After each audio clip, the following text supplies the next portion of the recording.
दरम्यान पेपरफुटी प्रकरणात केंद्रबिंदू ठरलंय नंदुरबारमधलं कौटिल्य अकॅडमी। कौटिल्य अकॅडमीच्या प्रवीण पाटलांना अटक करण्यात आली आहे। तर प्रवीण पाटील यांनी अजून कोणत्या विद्यार्थ्यांना हे पेपर दिले होते हे पाहणं महत्त्वाचं असेल। कौटिल्य अकॅडमीच्या बाहेरून आढावा घेतलाय आमचे प्रतिनिधी भिकेश पाटील यांनी।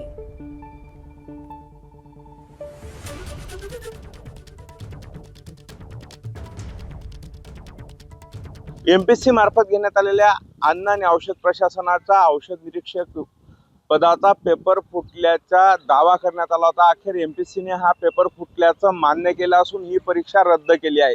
या परीक्षेचे सर्व केंद्रबिंदू जो ठरला होता तो हा नंदुरबार मधल्या कौटिल्य अकॅडमीचा प्रवीण पाटलांचा क्लास आहे। एमपीएससीने अखेर मान्य केले आहे की पेपर फुटी झाली आहे। या प्रकरणात नंदुरबार मधल्या चौघांना अटक करण्यात आलेली आहे।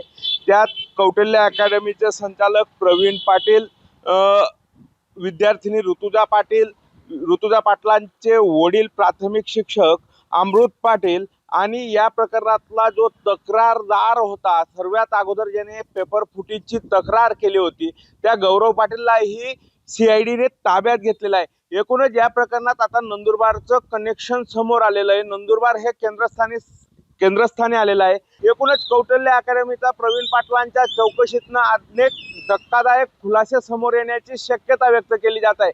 एमपीएससीच्या बड्या अधिकाऱ्यापासून तर शिपायापर्यंतचं हे रॅकेट नंदुरबार केंद्रस्थानी ठरलेलं आहे। नंदुरबारच्या चौघांना या प्रकरणात आतापर्यंत अटक झालेली आहे। सीआयडी इथं येऊन आता कोणाची चौकशी करते, सखोल चौकशीत कोण समोर येतं हेच पाहणं महत्त्वाचं ठरेल। भिकेश पाटील, एबीपी माझा, नंदुरबार। एबीपी माझा, उघडा डोळे बघा नीट।